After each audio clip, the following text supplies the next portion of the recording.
Hello friends, welcome back to our channel education and learning point. दोस्तों, ये आज का हमारा टेस्ट नंबर 55 है। तो चलिए शुरुआत करते हैं पहले प्रश्न की। पहला प्रश्न है हमारा, निम्नलिखित में से कौन भारत के सर्वोच्च नागरिक सम्मान भारत रत्न से सम्मानित होने वाले पहले संगीतकार हैं। जो भारत का सर्वोच्च नागरिक सम्मान है तो भारत रत्न, तो सबसे पहले किस संगीतकार को दिया गया था? तो वो दिया गया था MS Subbulakshmi. Option D is correct. और ये जो सर्वोच्च सम्मान इनको कब दिया गया था? तो ये दिया गया था 1998 में सुब्बुलक्ष्मी को। और इनको 1974 में रैमन मैग्सेसे पुरस्कार से भी सम्मानित किया गया था। तो इसका जो आंसर है ऑप्शन डी इज करेक्ट। अगला प्रश्न हमारा प्रश्न संख्या है 2। भारत ने 2021 में विश्व जैव ईंधन दिवस मनाया। तो विश्व जैव ईंधन दिवस 2021 में भारत ने कब मनाया? तो वो मनाया अगस्त में। Option D is correct. और ये कितनी अगस्त को? 10 अगस्त को मनाया गया, जो कि हर साल मनाया जाता है। और 2021 की जो थीम थी वो क्या थी? वो थी बेहतर पर्यावरण के लिए जैव ईंधन को बढ़ावा देने पर आधारित। तो ये इसकी थीम थी। अगला प्रश्न हमारा प्रश्न संख्या है 3। इस शहर ने 24 अगस्त से 5 सितंबर तक 2021 ग्रीष्मकालीन पैरालंपिक की मेजबानी। किस शहर ने 24 अगस्त से 5 सितंबर तक 2021 ग्रीष्मकालीन पैरालंपिक की मेजबानी की? तो वो की टोक्यो ने। Option A is correct. अगला प्रश्न हमारा प्रश्न संख्या है 4।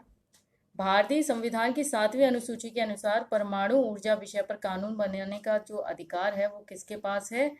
तो वो है केवल संसद के पास। Option A is correct. अगला प्रश्न प्रश्न संख्या है 5। राष्ट्रीय जांच एजेंसी अधिनियम किस वर्ष अधिनियमित किया गया था? यानी कि नेशनल इन्वेस्टिगेशन एजेंसी जो है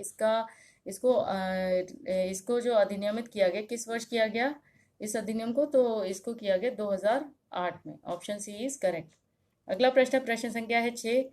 निम्नलिखित में से किस धर्म की स्थापना भारतीय उपमहाद्वीप में हुई थी? तो भारतीय उपमहाद्वीप में कौन सा ऐसा धर्म था जिसकी स्थापना की थी? तो वो हुई थी बौद्ध धर्म की। Option D is correct. अगला प्रश्न प्रश्न संख्या है 7। गिरफ्तार किया जाने वाला व्यक्ति भारतीय संविधान के निम्नलिखित में से किस अनुच्छेद के अनुसार गिरफ्तारी के कारणों को जानने का अधिकार है, तो हकदार है? तो इसका जो आंसर है हमारा क्या होगा? इसका आंसर होगा option article 22। Option A is correct. तो जो आर्टिकल 22 है इसमें क्या है? आर्टिकल 22 में कुछ दशाओं में गिरफ्तारी और निरोध में संरक्षण, ये आ गया हमारा आर्टिकल 22 में। और की बात कर लेते हैं।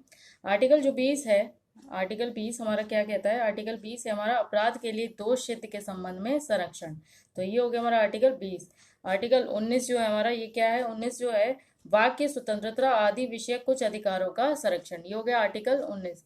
जो आर्टिकल 43 है ये किस में आता है? इसमें आता है कि कर्मकारों के लिए निर्वाह मजदूरी आदि, ये हो गया आर्टिकल 43। अगला प्रश्न प्रश्न संख्या है 8।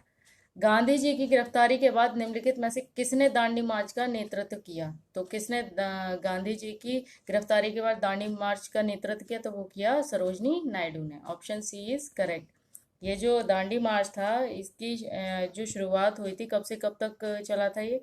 तो ये चला था 12 मार्च 1930 से 12 मार्च 1930 से 6 अप्रैल 1930 तक। और जो ये संबंधित था किससे था? तो ये अंग्रेज सरकार के नमक पर एकाधिकार के लिए लगाए जाने वाले टैक्स के खिलाफ एक अभियान था जो शुरू किया गया था गांधी जी द्वारा।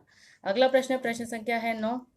केंद्रीय प्रशासनिक अधिकरण की स्थापना किस वर्ष की गई थी? तो वो की गई थी 1985 में। Option C is correct. अगला प्रश्न हमारा प्रश्न संख्या है 10।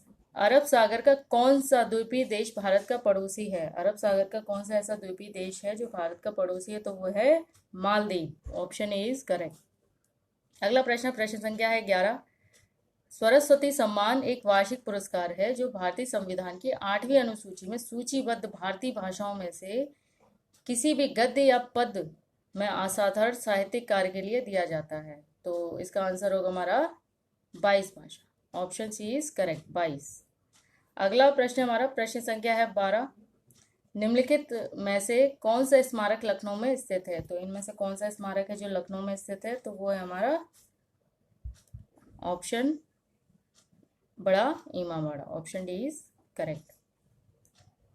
अगला प्रश्न प्रश्न संख्या है 13। भारतीय संविधान का 103वां संशोधन सरकारी नौकरियों और शैक्षिक संस्थानों में से किसे आरक्षण प्रदान करता है? भारतीय संविधान का 103वां संशोधन सरकारी नौकरियों और शैक्षिक संस्थानों में से किसे आरक्षण प्रदान करता है? तो वो करता है आर्थिक रूप से कमजोर वर्ग को। Option B is correct. अगला प्रश्न हमारा प्रश्न संख्या है 14। भारतीय कृषि अनुसंधान परिषद का राष्ट्रीय केला अनुसंधान केंद्र कहाँ स्थापित किया गया? तो वो किया गया, option B is correct, Tiruchirappalli Tamil Nadu में केला अनुसंधान केंद्र। अगला प्रश्न हमारा प्रश्न संख्या है 15। निम्नलिखित में से कौन सा समारोह मुख्यतः ओडिशा से संबंधित है? तो ओडिशा से संबंधित कौन सा समारोह है? तो वो है बाली यात्रा। Option A is correct. अगला प्रश्न हमारा प्रश्न संख्या है 16। निम्नलिखित में से किसने 2021 का बुकर पुरस्कार जीता था? इनमें से कौन सा वो शख्स हैं जिन्होंने 2021 का बुकर पुरस्कार जीता था? तो वो जीता था डैमन गुलगुट ने। ऑप्शन ए जो है हमारा वो सही है, डैमन गुलगुट। Option A is correct.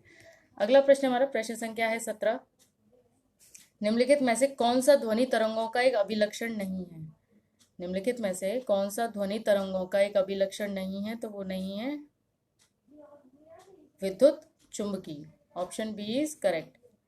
अगला प्रश्न हमारा प्रश्न संख्या है 18।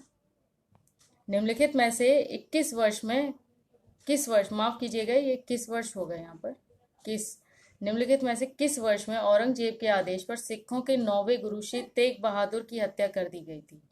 तो सिखों के जो 9वें गुरु थे श्री गुरु तेग बहादुर, उनकी हत्या औरंगजेब के आदेश पर की गई थी। तो वो किस वर्ष में की गई थी? तो वो की गई थी 1675 में। Option B is correct.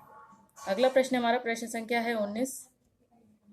लोहा और इस्पात उद्योगों के संदर्भ में शहरों और राज्यों का निम्नलिखित में से कौन सा योग सही है? लोहा और इस्पात उद्योगों के संदर्भ में शहरों और राज्यों का निम्नलिखित में से कौन सा योग में सही है?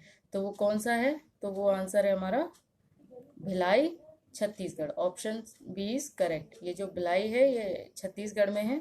और ये बाकियों के बारे में बता दूं, ये जो राउरकेला है ये कर्नाटक में नहीं है, ये ओडिशा में है। ओडिशा में है राउरकेला। और जो बोकारो है ये बिहार में ना होकर के ये झारखंड में है, झारखंड में है बोकारो। ठीक है। और दुर्गापुर ये असम में ना होकर के ये कहाँ पर है? तो दुर्गापुर है हमारा पश्चिम बंगाल में। तो ये जो राउरकेला है ये ओडिशा में है और ये भिलाई ये छत्तीसगढ़ में है। हमारा ऑप्शन बी इज करेक्ट। और जो ये सी जो है ये बोकारो ये आता है हमारा झारखंड में, और ये दुर्गापुर जो है वो है पश्चिम बंगाल में। तो अगला प्रश्न हमारा प्रश्न संख्या है 20। निम्नलिखित में से कौन सी धातु खुले में रखे जाने पर आग लगने की संभावना होती है? तो कौन सी ऐसी धातु है जिसको खुले में अगर रखा जाए तो उसमें आग लगने की संभावना है? तो वो है potassium. Option D is correct. अगला प्रश्न माफ कीजिएगा, आज के प्रश्नों की श्रृंखला हमारी यहीं पर समाप्त हुई। तो आप हमें YouTube, Telegram, Instagram, Facebook page पर भी लाइक, शेयर, फॉलो, सब्सक्राइब जरूर करें, जिससे भविष्य में आने वाले नोटिफिकेशंस आराम से आप तक पहुंच सकें। तो मिलते हैं अगले सेशन में, तब तक के लिए नमस्कार।